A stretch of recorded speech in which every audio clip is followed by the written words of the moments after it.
সারাটা দিন ঘরের কাজ করি, তারপরেও সবাই বলে যে কিছু করি না। আসলে নানুর বাড়িও সবার জন্য সুখকর হয় না। নানির বাড়িতে থাকতাম বলে মামার বউরাও আমার সাথে প্রচুর হিংসামি করত। 3 নাম্বার যে মামিটা ছিল সে তো আমার সাথে অনেক বেশি হিংসামি করত, কারণ তার থেকে দেখতে আমি একটু বেশি সুন্দর ছিলাম, তাই সে আমাকে তার চোখের কাঁটা মনে করত। অথচ তারা এটা জানতো না যে যত সুন্দরী হোক না কেন, যদি ভাগ্য ভালো না হয় সেখানে কোথাও যেয়ে শান্তি নেই। আমার সুন্দর হওয়ার চেয়ে ভাগ্য ভালো হওয়াটা বেশি প্রয়োজন ছিল। বাবা মা ছাড়া সন্তান যে রাস্তার কুকুরের মতো বাঁচতে হয়, এই জিনিসটা সবাই বুঝে না। বাবা মা ছাড়া সন্তানদের কোনো দাম থাকে না, হোক সেটা নিজের মায়ের বাড়ি বা হোক সেটা নিজের বাবার বাড়ি, কোথাওই সন্তানদের দাম থাকে না। আর এই দিক দিয়ে আমার যখন একটা করে বিয়ের ঘর আসে, আমাকে দেখে সবাই পছন্দ করে, কিন্তু যখন আমার বাবা মার হিস্ট্রি শুনে তখন সবাই না করে দেয়। এমন বাবা মার সন্তানকে কেউই ঘরে তুলতে চায় না। যখন কাউকে দেখি নিজের বাবা মাকে নিয়ে ঘুরতে যায়, আনন্দ উল্লাস করে বা সারাদিন রোজা রেখে ইফতারি করে, তখন নিজেদের কাছে খুব খারাপ লাগে যে আমাদের তো কেউ নেই। আমাদের যদি আজকে বাবা মা থাকতো তাহলে হয়তো বা আমাদের জীবনটাও অন্যরকম হতো। যখন কোনো মাকে দেখি বা বাবাকে দেখি নিজের সন্তানকে আদর করে মাথায় হাত বুলিয়ে দেয়, সেটা দেখার পর কলিজাটা মোচড় দিয়ে ওঠে। তখন মনে হয় আল্লাহ আমাদেরকে কেন এরকম ভাগ্য দিল, আমাদেরকেও তো নর্মাল ফ্যামিলির মতো একটা ভাগ্য দিতে পারতো, তাই না? সবসময় দোয়া করি আল্লাহ যেন আমার ভাগ্যে যাকে রাখছে সে যেন একজন পরিপূর্ণ মানুষ হয়, তার বাবা মা সবাই যেন থাকে, আমাকে যেন তার মা নিজের সন্তানের মতো করে দেখে। কারণ নিজের মায়ের তো আদর পেলামই না, নিজের বাবারও আদর পেলাম না, যাতে করে শ্বশুর শাশুড়ির আদর পেয়ে নিজেকে পরিপূর্ণ মনে হয়। বলতে গেলে আমার ফুপির কারণেই আমার বাবা মার সংসারটা ভেঙে যায়। আমার বাবা মার সংসার ভাঙার কারণেই আজকে আমরা ব্রোকেন ফ্যামিলিতে রূপান্তর হই। একটা কথা আছে না, আল্লাহ ছাড় দেয় কিন্তু ছেড়ে দেয় না।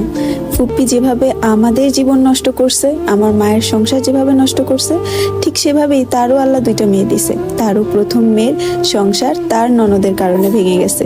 পৃথিবীতে কেউ কাউকে কষ্ট দিয়ে বাঁচতে পারে না, কেউ ভালো থাকতে পারে না। আল্লাহ প্রত্যেককেই প্রত্যেকের শাস্তি দেয়। তবে যত কিছুই হোক না কেন, আমরা তো আমাদের শৈশব আর ফিরে পাবো না, তাই না? যেটা ছোটকালে চলে গেছে, যেই আদরগুলো আমাদের ছোটকালে প্রয়োজন ছিল, সেগুলো তো আমাদের জীবনে আর ফেরত আসবে না। এইদিকে আমাদের জন্মদাতা পিতাও তার কৃতকর্মের শাস্তি পাচ্ছে। সে কঠিন রোগে আক্রান্ত। বলতে গেলে আমাদের প্রত্যেকটা মানুষের চোখের পানির আহা লাগছে তার। আমরা 2 বোন কত রাত কান্না করে ঘুমাইছি, কত রাত কাউকে কিছু বলতে পারিনি, বুকে পাথর নিয়ে ঘুমাইছি, হিসাব নাই। তবে আমার বাবার তুলনায় আমার মা অনেক ভালো মানুষ। তারপরেও সবশেষে একটা কথাই বলবো, বাবা মার প্রতি এক আকাশ সমান ঘৃণা আমাদের। কারণ আমাদের জীবনটা আজকে এমন হওয়ার পিছনে তাদের 2 জনেরই অবদান। এখন আমি মাদ্রাসায় পড়ি। আমার বড় বোনের কয়দিন আগে বিয়ে হয়েছে। আপুর শ্বশুরবাড়ির লোকজন বলেছিল ঈদের পরে তুলে নিয়ে যাবে অনুষ্ঠান করে। আমার মামারাও রাজি হয়, কিন্তু আমার মামানি রাজি হয় না। না জানি আমাদের জন্য তাদের কোনো টাকা পয়সা খরচ হয়, আর তারা চায় সারা জীবন তাদের বাড়িতে বান্দিগিরি করে যাই, আর আমার মা সবসময় ছোট হয়ে থাকুক। আমার মামানিরা হচ্ছে সেই টাইপের মানুষ যারা উপর দিয়ে ভালো সাজে আর নিচ দিয়ে খারাপই করে যায়। কথায় আছে না, উপর দিয়ে পানি ঢালে নিচ দিয়ে গাছ কেটে ফেলা, তারা হচ্ছে সেই টাইপের মানুষ। কিন্তু কি করব, আমাদের ভাগ্য তো ভালো না। আমাদের ভাগ্যে এই সমস্ত মানুষের সাথেই থাকা রয়েছে। থাকি নানা নানির কাছে, কিন্তু আমার নানির ঘর আলাদা আর মামার ঘর আলাদা।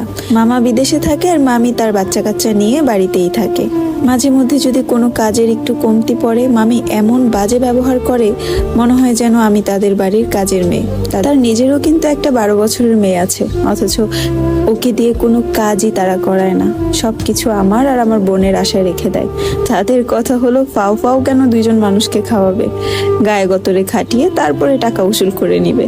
আর এইদিকে আমার বড় বোনের তো বিয়ে হয়ে গেছে, ঈদের পরে উঠিয়ে নেওয়ার কথা।